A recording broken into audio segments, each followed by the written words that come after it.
आप पढ़ रहे हैं अध्याय नंबर 2, रावण आर्यवर्त का शत्रु। 56 वर्ष पहले भारत में इंद्रप्रस्थ के निकट गुरु विश्रवा का आश्रम। 4 वर्ष की आयु में भी रावण अपने क्रियाकलापों को लेकर बहन सुनिश्चित और स्थिर था। बचपन में ही परिपक्व यह बालक ऋषि विश्रवा का पुत्र था। प्रख्यात ऋषि ने बहुत देर से विवाह किया था, जब वो 70 वर्ष से अधिक के थे। यद्यपि उन्हें देखकर उनकी आयु नहीं बताई जा सकती थी। चमत्कारिक आयु रोधक सोमरस उन्हें युवा रखता था, जिसका पान वे नियमित रूप से करते थे।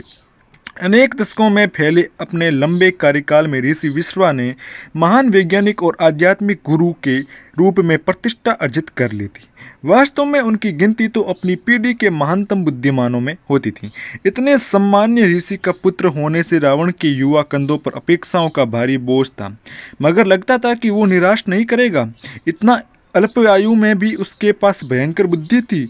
उससे मिलने वाले हर व्यक्ति को लगता था कि एक दिन यह बालक अपने उत्कृष्ट पिता की विशाल उपलब्धियों से भी आगे निकल जाएगा। मगर ब्रह्मांड जब सब वस्तुओं में संतुलन बिठा ही देता है, सकारात्मक के साथ नकारात्मक जुड़ा रहता है। जब सूरज सुदूर क्षितिज पर आ टिका तो रावण ने बड़े धीरे से उस खरगोश की कमजोर सी टांगों को भूमि में गड़ी लकड़ी के 2 खूंटों से बांध दिया, जिसे उसने पकड़ा था। बालक ने जब उसे अपने घुटनों से दबाकर रस्सी को खींचकर कसा तो बेचारा जीव बुरी तरह संघर्ष करने लगा था। वो वहाँ अपने अंगों को फैलाए पड़ा था। पेट और सीना आकाश की ओर खुले पड़े थे। नन्हा बालक संतुष्ट था, अब वो अपना काम शुरू कर सकता था। पिछले दिन भी रावण ने एक दूसरे खरगोश की चीर फाड़ की थी। उसकी सांस चलने के दौरान ही बारीकी से उसकी मांसपेशियों, अस्थिबंधों और अस्थियों का अध्ययन किया था। वो उसके धड़कते हृदय तक पहुंचने के लिए उत्सुक था, मगर वो उसके सीने की अस्थि को काटकर अंदर बढ़ता। इससे पहले ही बहुत कष्ट भोग चुका खरगोश मर गया था। रावण के पहुंचने से पहले ही उसका हृदय रुक गया था। आज उसका इरादा सीधे पशु के हृदय पर जाने का था। खरगोश अभी भी संघर्ष कर रहा था। उसके लंबे कान बुरी तरह फड़फड़ा रहे थे। आमतौर पर खरगोश शांत जीव होते हैं, मगर यह स्पष्ट रूप से संकट में था। इसका कारण भी था। रावण ने तर्जनी के पोर से अपनी कटार की धार देखी। थोड़ा सा रक्त छलक आया था। खरगोश को देखते हुए उसने अपनी तर्जनी चूस ली। रावण मुस्कुराया। उसकी उत्तेजना और हृदय की तीव्र धड़कनों ने उसकी नाभि के हल्के से दर्द को भुला दिया था, वो दर्द जो शाश्वत था। अपने बाएं हाथ से उसने अपने शिकार को स्थिर किया, फिर पशु के ऊपर कटार रखी। उसकी नोक उसके सीने की ओर थी। ठीक उस समय जब वो चीरा निकालने वाला था, उसे अपने निकट किसी के होने का आभास हुआ। उसने निगाह उठाई। कन्याकुमारी। भारत के अनेक हिस्सों में कन्याकुमारी को पूजने की परंपरा थी। माना जाता था कि कुछ विशिष्ट कन्याओं के अंदर देवी माँ का वास होता है। इन कन्याओं को जीवित देवी की तरह पूजा जाता था। लोग परामर्श लेने और भविष्य जानने के लिए उनके पास आते थे। राजा रानी भी उनके अनुयायियों में शामिल होते थे, जब तक कि वो रजस्वला नहीं हो जाती थी। माना जाता था कि उस समय देवी किसी दूसरी कन्या के शरीर में चली जाती थी। भारत में कन्याकुमारी के अंदर अनेक मंदिर थे। यह विशिष्ट कन्याकुमारी जो रावण के सामने खड़ी थी, पूर्वी भारत के वेदनाथ की थी। वो कश्मीर में पवित्र अमरनाथ गुफा की तीर्थ यात्रा करके वेदनाथ वापस जा रही थी और ऋषि विश्रवा के आश्रम में रुक गई थी। वर्ष के अधिकांश भाग में हिम के अंदर दबी पवित्र गुफा में हिम से बना महालिंगम था। माना जाता था कि इसी गुफा में पहले महादेव ने जीवन और सृष्टि के रहस्यों को उत्पादित किया था। तीर्थ यात्रा से लौटते कन्याकुमारी के दल की आत्माएं तो ऊर्जा से भरी थी, मगर तन थकान से चूर थे। देवी ने तय किया कि वेदनाथ की अपनी यात्रा जारी रखने से पहले कुछ सप्ताह यमुना किनारे ऋषि विश्रवा के आश्रम में रुकेगी। ऋषि ने इसे देवी से बात करने और आध्यात्मिक संसार के अपने ज्ञान को बढ़ाने का सौभाग्यशाली अवसर मानते हुए उनके आगमन का स्वागत किया, मगर उनकी पूरी कोशिशों के बावजूद कन्याकुमारी अपने आप में ही सीमित रही और उन्होंने ऋषि या उनके आश्रम के आवासियों के साथ जरा भी समय नहीं बिताया। मगर इस बात ने जीवित देवी के स्वाभाविक आकर्षण और प्रभामंडल को और बढ़ा ही दिया था। यहाँ तक कि अपनी ही दुनिया में मगन रहने वाले रावण को भी जब भी अवसर मिलता तो वो उन्हें देखते रह जाता था, सम्मोहित सा था। वो अब भी उन्हें देख रहा था, मंत्रमुग्ध।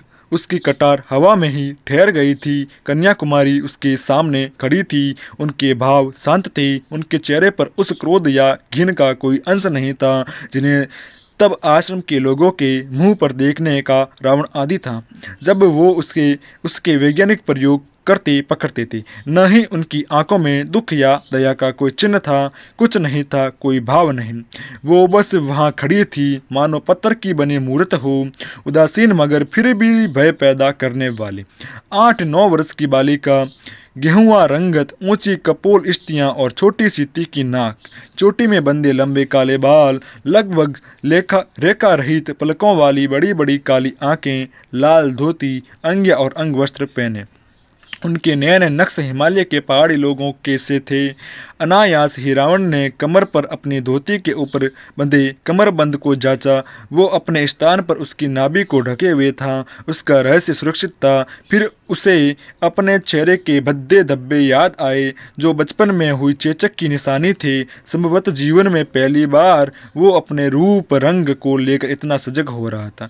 इस विचार को अपने मन से निकालने के लिए उसने सिर झटका। देवी का कन्याकुमारी अपनी कटार को धरती पर गिराए हुए धीरे से कहा।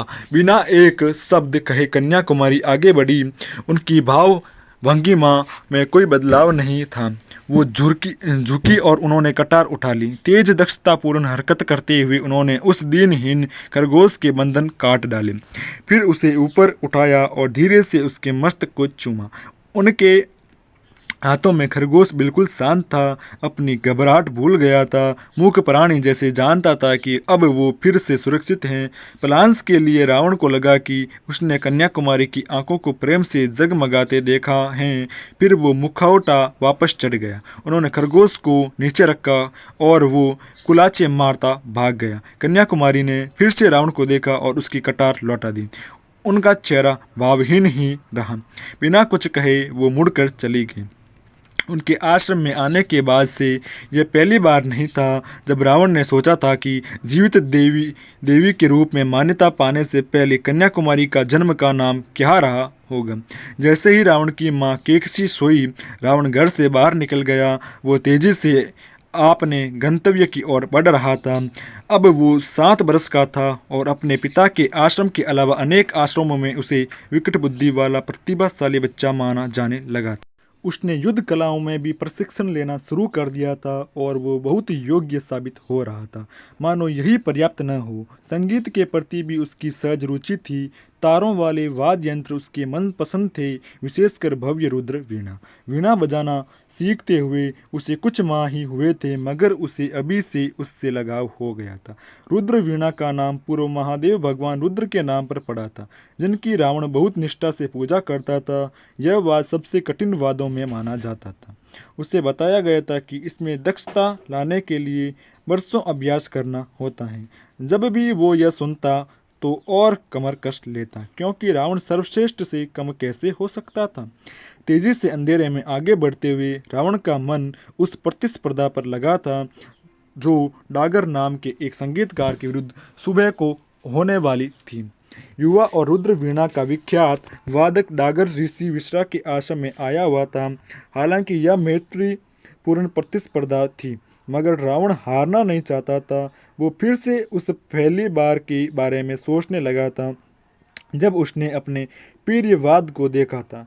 जब उसने 2 बड़े तंबूरों, जो उसे बताया गया था कि कद्दुओं को सुखाकर उन्हें खोखला करके बनाए जाते हैं, पर लगे सागौन की लकड़ी के गोल अंगुली पट्टन को छुआ था तो उसका मन श्रद्धा से भर गया था।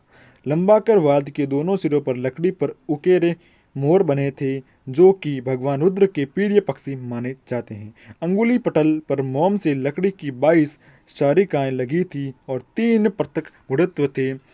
इस सबसे अधिक अद्भुत वाद में 8 तार थे, 4 मुख्य और 3 तरफ के तार वादक की ओर और 1 तरफ का तार दूसरी ओर। सारे तार 8 स्वर सामंजस्य शीर्ष पर 8 खूंटियों से बंधे थे। उस पहले पाठ के दौरान रावण पुराने छात्रों को देखता रहा था, जिन्होंने धरती पर बैठकर वीणा के एक तंबूरे को कंधे पर रख दिया।